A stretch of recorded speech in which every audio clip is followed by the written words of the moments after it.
समाज बचेगा तो हम बचेंगे।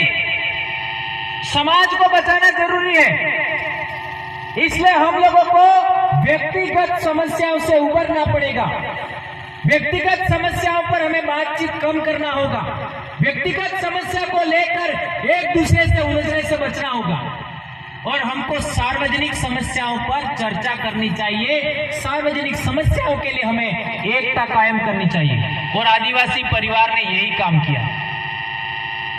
दोस्तों, मैं एक सवाल आपके बीच में रखना चाहता हूं, चूंकि हमारा मोटो शिक्षा, स्वास्थ्य और जैव विविधता है। आजकल खट्टे बेर गांवों में मिल रहे हैं, सही है ना? थोड़े दिनों पहले कौन सा फल पका था? अनूरा। अभी खट्टे बेर, थोड़े दिनों बाद इमली, फिर टिबरगम, फिर केरी, आमली, कई गोरख आमली और फिर खजूर। क्या आपने ये चरणबद्ध अपने बच्चों को एक साल में खिलाए?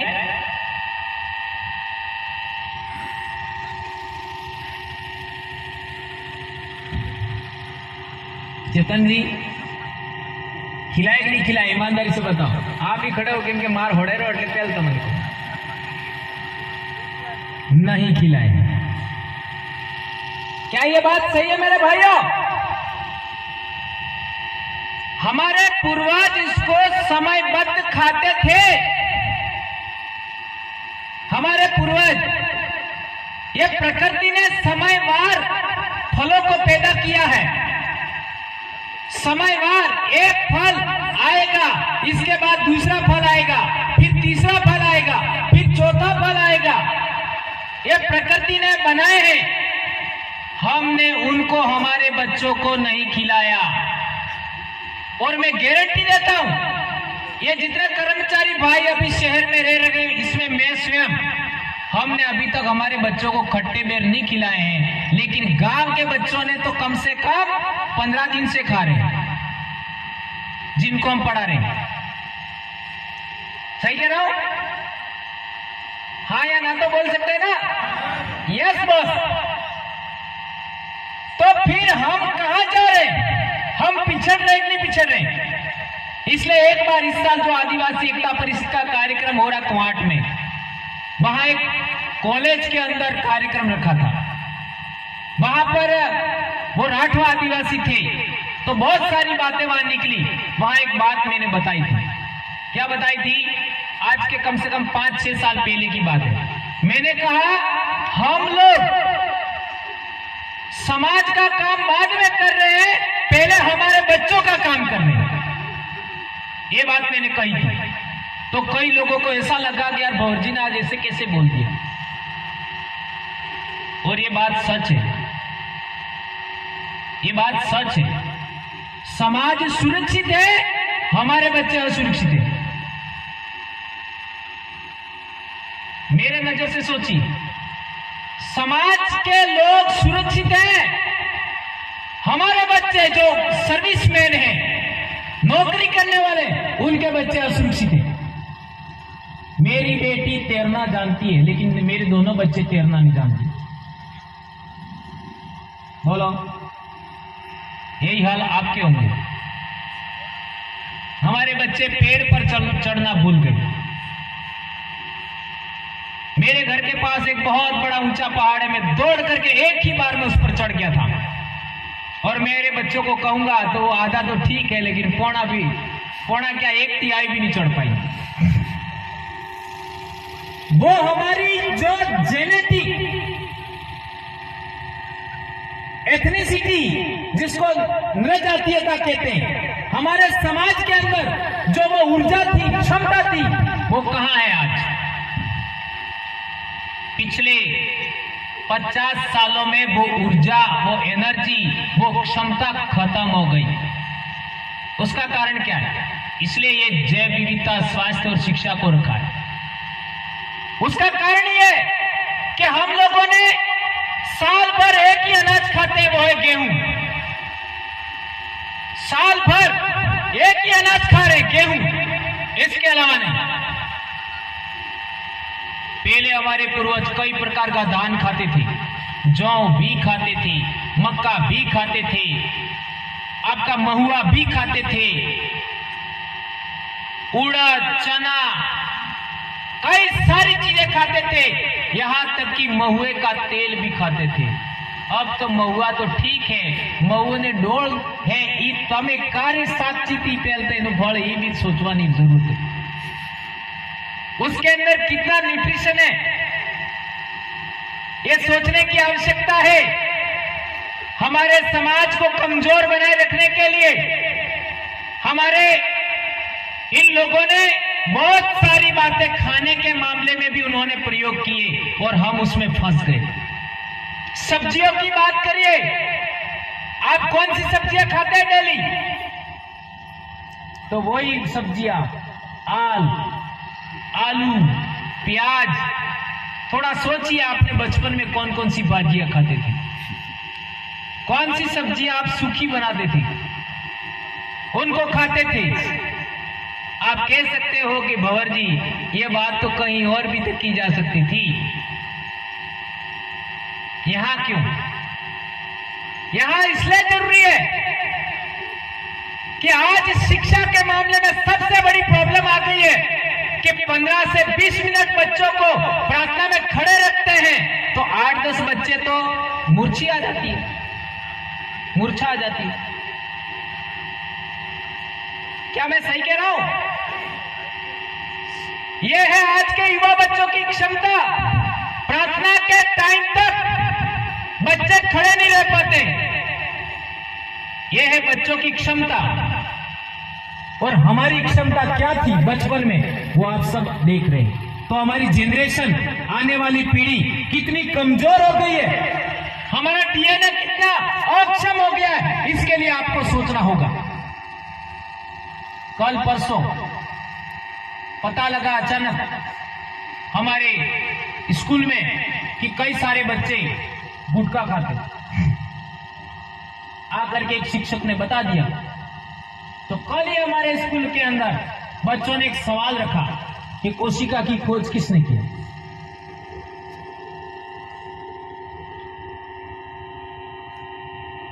इसी को समझाते हुए मैंने सीधे गुटके तक लेके गया, कोशिका से उदाहरण देते देते वहां तक लेके गया। और बच्चों को मैं पूरा उदाहरण दूंगा, आप गजब का विचार कर जाएंगे, पर इतना टाइम नहीं है मेरे पास। मेरे बच्चों को अच्छे तरीके से समझाया और इसके बाद शपथ दिलाई। बच्चों ने 2-2 हाथ करके शपथ लिया कि आज के बाद हम खाएंगे नहीं, और माँ बाप भी बुलाएंगे, हम मंगवाएंगे, हम लाएंगे नहीं। लेकिन मुझे मालूम है अंडर 30 वालों पर विश्वास जल्दी नहीं किया जा सकता, वो तो 30 क्या 15-16 के, मैं जानता हूं। लेकिन वो 15-16 वालों को बार बार याद दिला जाए तो उन पर असर पड़ेगा और वो नहीं खाएंगे, क्योंकि हम भी उस चरण से गुजरे हैं, हमको मालूम है। इनमें से 5 बच्चों पर भी परिवर्तन हो गया तो बहुत कुछ चेंज हो सकता है। तो हम लोगों को मेरा कहना है कि एजुकेशन पर तो बोलना ही है। हमें क्लास में कम से कम, मैं ऐसा कहना चाहूंगा कि आप सप्ताह में एक सामूहिक क्लास लीजिए, सभी क्लासों की 1 घंटा या आधा घंटा, और बच्चों को सार्वजनिक सवाल पूछिए। जैसे मैं मेरे स्कूल में एक सवाल पूछता हूं, जैव मंडल का पाठ है, तो मैं बच्चों को सवाल पूछता हूं, वो थोड़ा सा आपको भी शेयर करना चाहूंगा। मैं बच्चों को पूछता हूं कि बेटा हम लोग कौन सी गैस लेते हैं? तो बच्चे बोल देते हैं ऑक्सीजन, क्योंकि जानते हैं। कौन सी गैस निकालते हैं? तो वो कहते हैं कार्बन डाइऑक्साइड। इतना बच्चे जानते हैं। फिर दूसरा सवाल पूछते हैं कि पेड़ पौधे कौन सी गैस लेते हैं? तो वो क्या बताएंगे? Carbon dioxide. क्या बताएंगे? Carbon dioxide. कौन सी निकालते हैं? ऑक्सीजन। लेकिन मैं यहां उनको रोक देता हूं, ये बात अधूरी सच है, ये बात अधूरी सच है और हम सब जानते ही हैं।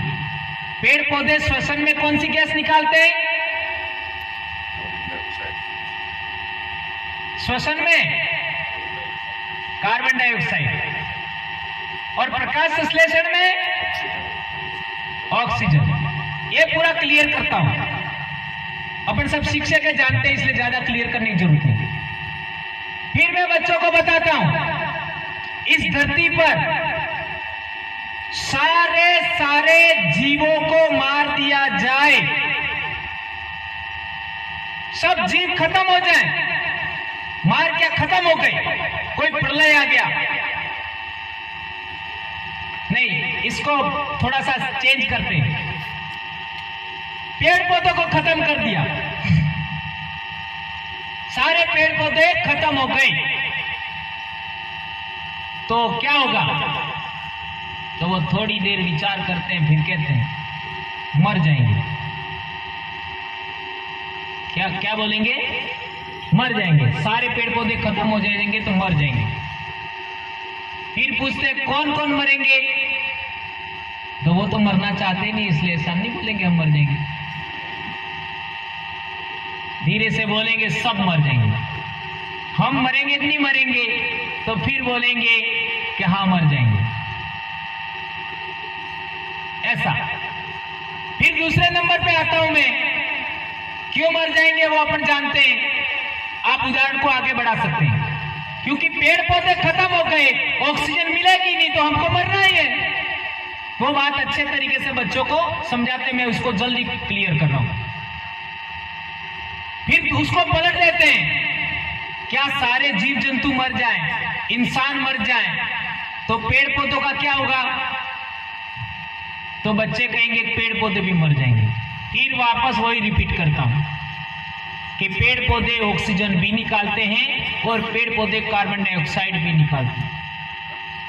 तो फिर बच्चे मान लेते हैं नहीं, पेड़ पौधे नहीं मरेंगे, पेड़ पौधे नहीं मरेंगे, क्योंकि पेड़ पौधों को हमारी जरूरत नहीं है, पेड़ पौधों को हमारी जरूरत नहीं है। जीव जंतुओं को पेड़ पौधों की जरूरत है। जीव जंतुओं के बगैर पेड़ पौधे जिंदा रह सकते हैं, पेड़ पौधों के बगैर जीव जंतु जिंदा नहीं रह सकते। फिर धीरे से सवाल पूछता हूं, सबसे बड़ा भगवान कौन है? सबसे बड़ा भगवान कौन है? तो बच्चे बोलते हैं पेड़ पौधे। साइंटिफिक रूप से क्लियर हो गया, क्लियर हो गया। इसके बाद वायुमंडल पढ़ाते हैं, इसके बाद स्थल मंडल को समझाते हैं, इसके बाद में आपका जल मंडल को समझाते हैं, फिर इंक्लूडेड मिलाकर के जैव मंडल को समझाते हैं। ये मुश्किल से मेरे को 1 घंटा लगता है। यदि ये बात हम समझाने में कामयाब हो जाएं, तो बहुत बड़ा बच्चे के अंदर साइंटिफिक टेम्परामेंट आ सकता है। साइंटिफिक टेम्परामेंट, वैज्ञानिक दृष्टिकोण विकसित हो सकता है, और ये अधिकार, ये कर्तव्य 51AH के तहत हमको मिला हुआ। 51AH, उसी को आधार मान करके व्रत उपवास पर मैं बोलता हूं, कर्मकांड पर मैं बोलता हूं। मुझे मालूम है परेशानी तो झेलेंगे, दुख होगा, नौकरी छीनने का प्रयास होगा, आपके विरोध में लोग सड़कों पर उतरेंगे, लेकिन ये कोर्ट में हारने वाले हैं। कोर्ट में हारने वाले हैं। अभी हम लोग कोर्ट में गए हैं, 51AH का सहारा लेंगे, बात नहीं बनेगी तो संविधान लिखने वाले डॉक्टर अंबेडकर साहब के वॉल्यूम 1 से 11 तक कोर्ट में रखेंगे। 1 से 11 भी रखने की जरूरत नहीं है, वॉल्यूम नंबर 7 कोर्ट में रखेंगे। उसके अंदर क्या लिखा है, उसके अंदर जो लिखा है वो तो मैंने अभी तक बोला ही नहीं है। जो लिखा है वही बोला है। तो क्या होगा, क्या होगा सोचो। एक नंदाबाई के ऊपर लफड़ा हुआ था, रेप वाला मामला, तो जजमेंट आया। क्या जजमेंट आया? भील, मुंडा, उराव, गोंड भारत देश के मूल मालिक हैं और शेष 92% लोग इमिग्रेंट हैं। यह जजमेंट आया। और यह मामला भी आगे बढ़ा, सुप्रीम कोर्ट तक गया, तो किस किस की जड़ें हिल जाएंगी, ये सोचने वाली बात है।